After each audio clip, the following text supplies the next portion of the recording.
दागी परीक्षा में सफल हुए सभी विद्यार्थियों को 30 नियुक्ति पत्र बांटना प्रस्तावित है। बांट भी दिया गया परसों। कल इसीलिए मैंने क्वेश्चन लगाया था कि इसको किसी भी तरह से रुकवाया जाए। अगर 9000 से ज्यादा जो 9534 लोग इस पर सेलेक्ट हुए हैं, उन सबका कैंडिडेट रिस्पांस लॉग बैकएंड पे जो होता है सर, अगर उसको देख लिया जाएगा तो पता चल जाएगा कि 70 लोग जो इसमें ऐसे पाए गए हैं जिनका रिस्पांस लॉग बहुत ही कम आया है कि 2 से 1 मिनट में 40 क्वेश्चन कर दिए। अगर उन 9534 लोग, सर गंभीर विषय है, वो लोग दरोगा बनने जा रहे हैं। उन लोगों नमस्कार मित्रों, मैं हूं कुमार भवेशचंद और आप देख रहे हैं the Indian post. Uttar Pradesh में परीक्षा से लेकर नौकरी हासिल करने तक एक लंबी जंग है। इस जंग में कई पड़ाव हैं।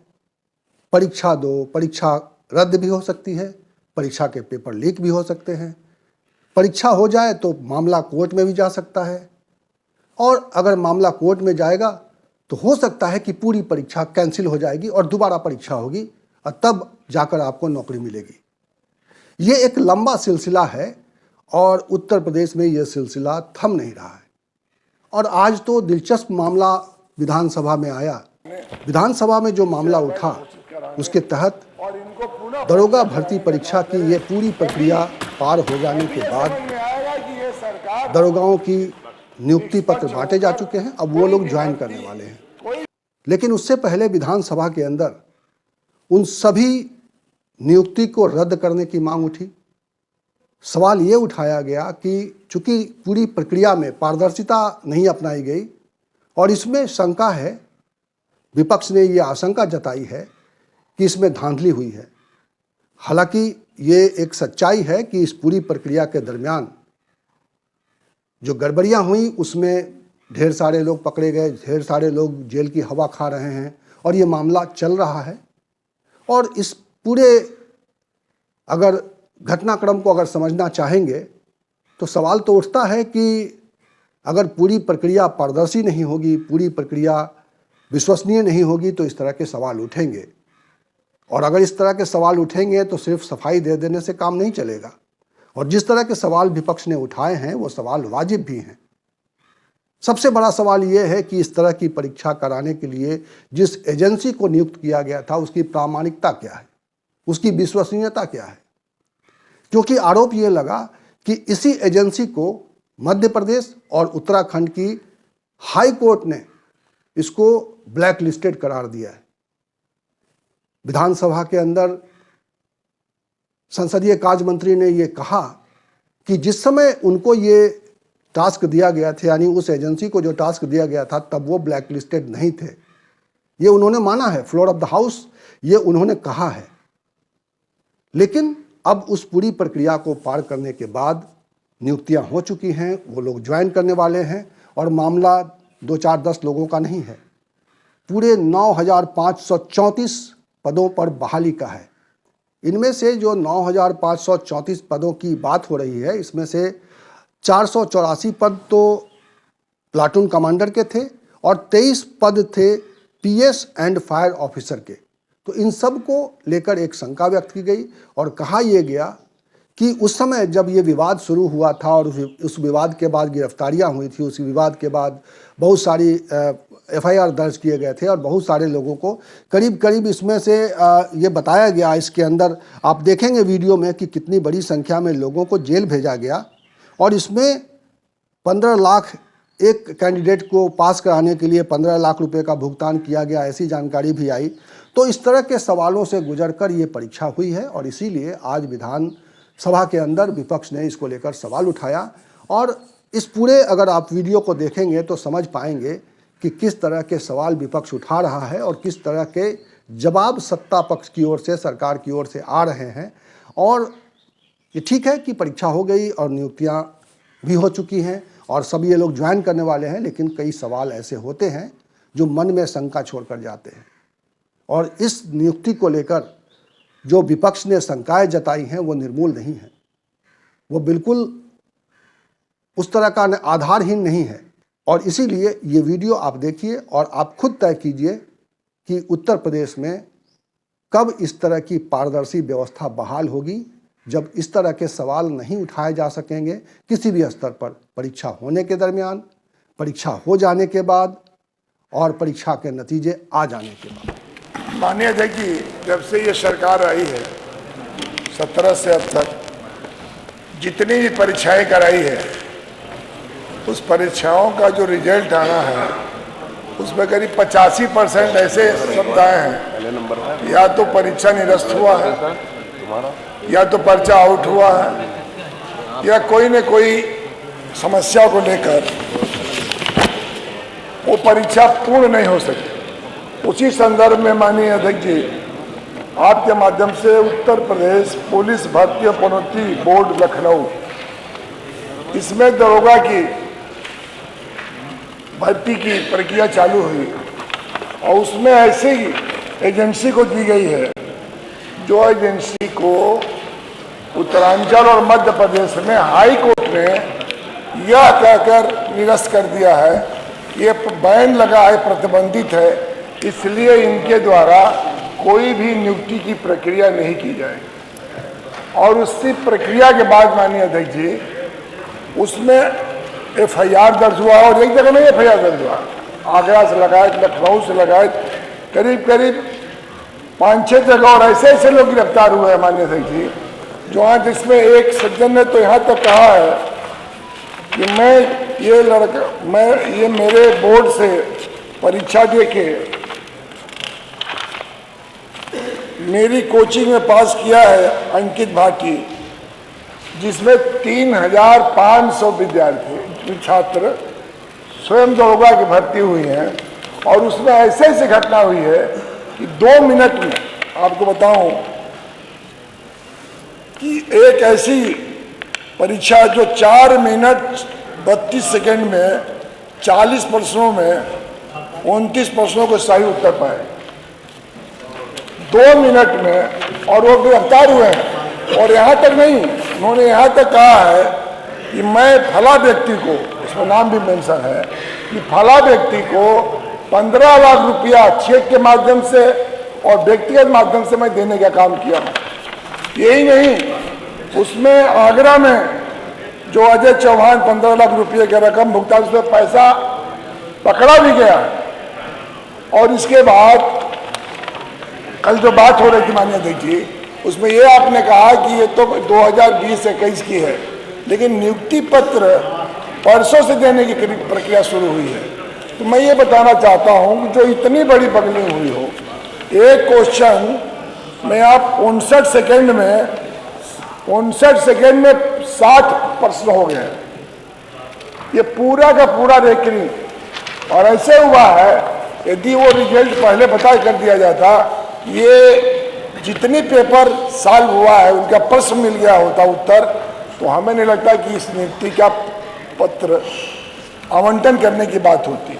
तो मैं ये जो हमारी जो बात है इसमें कि 3-4 प्रश्न इसमें मैं जानना बताना चाहता हूँ कि तो इतनी बड़ी बगलिंग होने के बाद इसमें 70 लोग गिरफ्तार हुए, 70 लोग गिरफ्तार हुए। ऑलरेडी हाई कोर्ट में पेंडिंग हो, इसके बाद भी जल्दीबाजी में बिना कुछ जाने बूझे, बिना उसके सत्यापन कराए, और वो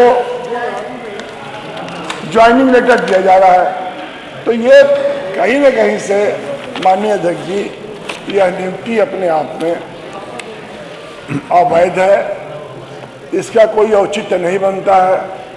और ऐसे समय में माननीय अध्यक्ष जी, मैं आपसे जरूर कहूँगा, जो आपने कल कहा कि मैं ध्यानाकर्षण कर रहा हूँ, ये बड़ा गंभीर सवाल है माननीय। ये 3500 जो दरोगा जी बन के जाएंगे माननीय अध्यक्ष जी, उनसे कौन सा न्याय का हम अपेक्षा करेंगे? उनसे न्याय की कौन सी उम्मीद करेंगे? जो और पूछा उसमें जेल में, मैंने बताया कि कई लोग जेल में भी रहे हैं और पास हो गए। इससे बड़ा भ्रष्टाचार,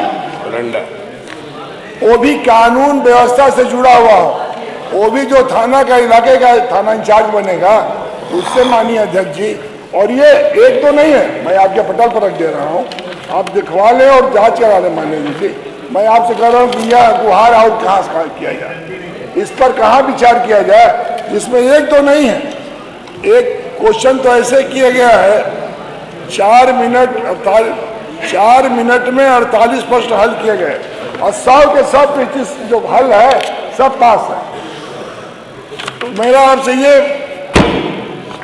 निवेदन है माननीय अध्यक्ष जी कि इस भयंकर भ्रष्टाचार पर भी इन दरोगाओं की जो नियुक्ति हुई है इसको आप तत्काल रुकवाने, इससे अवैध घोषित कराने और इनको पुनः परीक्षा कराने का काम करें। तभी ये समझ में आएगा कि ये सरकार निष्पक्ष होकर कोई भी भर्ती, कोई भी नियुक्ति सही और निष्पक्ष कराना चाह रही है। उसमें एक कंपनी को इतनी बड़ी परीक्षा का टेंडर देना जो ऑलरेडी हाई कोर्ट ने बैन किया हो। उत्तरांचल और मध्य प्रदेश ने यह कहा है कि ये कंपनी से परीक्षा नहीं कराई जा सकती है और इसके लिए विधानसभा से लगाए वहां का विपक्ष नेता भी उत्तरांचल में इस एजेंसी के खिलाफ बैठकर आमरण अनशन करने का काम किया। यही नहीं, मध्य प्रदेश ने भी और हाई कोर्ट ने भी कहा कि इस एजेंसी से आप परीक्षा न कराएं। इसके बाद भी माननीय अध्यक्ष जी, दोषी पाए जाने के बावजूद पूर्ण रूप से दोनों राज्यों की परीक्षा कराने हेतु ब्लैक लिस्ट कर दी गई है सरकार से। अच्छा, ये माननीय अध्यक्ष जी, बिना सरकार की मिली भगत ये हो ही नहीं सकता। जब इतनी एजेंसियां हैं उत्तर प्रदेश और देश में, तो फिर उस एजेंसी से परीक्षा कराने का औचित्य ही क्या बनता है? ये बात आप 2-3 बार बोल चुके हैं एजेंसी वाली, एक बार बोलिए संज्ञान में लीजिए। और दूसरी बात माननीय अध्यक्ष जी, दागी परीक्षा में सफल हुए सभी विद्यार्थियों को 30 नियुक्ति पत्र बांटना प्रस्तावित है। बांट भी दिया गया परसों। कल इसीलिए मैंने क्वेश्चन लगाया था कि इसको किसी भी तरह से रुकवाया जाए। तो इसको अभी अरे बेईमानी तो करी। अरे नहीं, कोई सब लोगों को बोलने की जरूरत नहीं। इसलिए माननीय अध्यक्ष जी, तीसरा है कि दागी परीक्षा में सफल हुए विद्यार्थियों को, तीसरा है कि स्वतंत्र एजेंसी द्वारा जांच के बड़े पैमाने पर धांधली पाई गई है। इस स्थिति में परीक्षा को निरस्त कर, चलिए धन्यवाद, निरस्त करके पुनः दोषी को दंडित करना और जिनकी नियुक्ति है उसे तत्काल रोकने। धन्यवाद माननीय मंत्री। अच्छा, ये बोलिए, रविदास जी बोल लीजिए, जो विषय ना आया वो बोल दीजिए। हाँ, माननीय ओम प्रकाश सिंह जी ने जो बात यहाँ पर कही है, मैं अपने आप को संबद्ध करता हूँ उससे, और इन्होंने जो बातें कही हैं सब बात सही है। माननीय 12 नवंबर 2021 को ऑनलाइन परीक्षा हुई और ये परीक्षाएं ऑनलाइन कराई गई, इसलिए गड़बड़ी हुई। दूसरी बात माननीय ये है कि हाई कोर्ट में जो कंपनी, वो तो बोल चुके हैं, आपने कहा ये मामला बहुत गंभीर है, जो ना बोला वो नई बात बोलिए, आपको पूरा सुनिए, अभ्यर्थी है, रिपीट नहीं करिए। उनके साथ बहुत बड़ा अन्याय हुआ है मान्यवर, इसलिए आपसे अनुरोध है कि 2 घंटे चर्चा कराएं इसके ऊपर और सदन की कार्रवाई पहले गायता पे सुन चर्चा करने का काम है। माननीय मंत्री जी, नहीं आगे बात नहीं, अनुपूरक आगे, सचिन आगे प्लीज। No thank you. माननीय अध्यक्ष जी, सचिन को सुना, वही कह रहे हैं जो आपने कहा है। एक नई चीज, सचिन का भी नाम है माननीय मंत्री जी, उनका नाम है सूचना में। मेरा निवेदन है कि एक मिनट बाद बताइए, जो चीज ना बोलिएगा वो बताइए। नहीं सर, नई बात बताइए। सर, जो ऑनलाइन परीक्षा हुई है वो उसमें स्क्रीन शेयरिंग से नकल पाई गई है। बहुत सारी एफआईआर में उसका उल्लेख है। एक वीएनसी सॉफ्टवेयर होता है, उसके आधार पे स्क्रीन से दूसरे स्क्रीन पर जाके लॉगिन करके वो किया, वो एफआईआर में पुलिस ने पकड़ा। हमारा सर बात यह है कि कैंडिडेट रिस्पॉन्स लॉग होता है, जो कैंडिडेट एग्जाम देता है ऑनलाइन का, उसके पीछे बैक एंड पे उसका रिस्पॉन्स लॉग होता है कि कितना उसने टाइम लिया परीक्षा को सॉल्व करने का और हर प्रश्न पे उसने कितना समय लिया। जो एफआईआर हुई है उसमें जो प्रूफ्स हम लोगों ने इकट्ठे कर लिए या जनरल पब्लिक ने इकट्ठे कर लिए, उस पर तो पुलिस ने एफआईआर दर्ज कर दी। लेकिन सर 7 लाख लोगों ने इसका एग्जाम दिया, 9000 से लोग ज़्यादा इस पर सेलेक्टेड है। अगर 9000 से ज़्यादा जो 9534 लोग इस पर सेलेक्ट हुए हैं, उन सबका कैंडिडेट रिस्पांस लॉग बैकएंड पे जो होता है सर, अगर उसको देख लिया जाएगा तो पता चल जाएगा कि 70 लोग जो इसमें ऐसे पाए गए हैं जिनका रिस्पांस लॉग बहुत ही कम आया है कि 2 से 1 मिनट में 40 क्वेश्चन कर दिए। अगर उन 9534 लोग, सर गंभीर विषय है, वो लोग दरोगा बनने जा रहे हैं, उन लोगों का अगर कैंडिडेट रिस्पांस लॉग पीछे से निकाल लिया जाए तो सच सामने आ जाएगा कि इनमें से ऐसे कौन से लोग हैं जिन्होंने नकल करके ये परीक्षा पास की। माननीय मंत्री अब हो गया, आगे पूरी बात। माननीय मंत्री। माननीय अध्यक्ष जी, माननीय ओम प्रकाश जी और उनके दो माननीय अन्य सदस्यों ने जो आज ये विषय उठाया है, इसके बारे में मैं एक एक बात के बारे में जवाब दूंगा।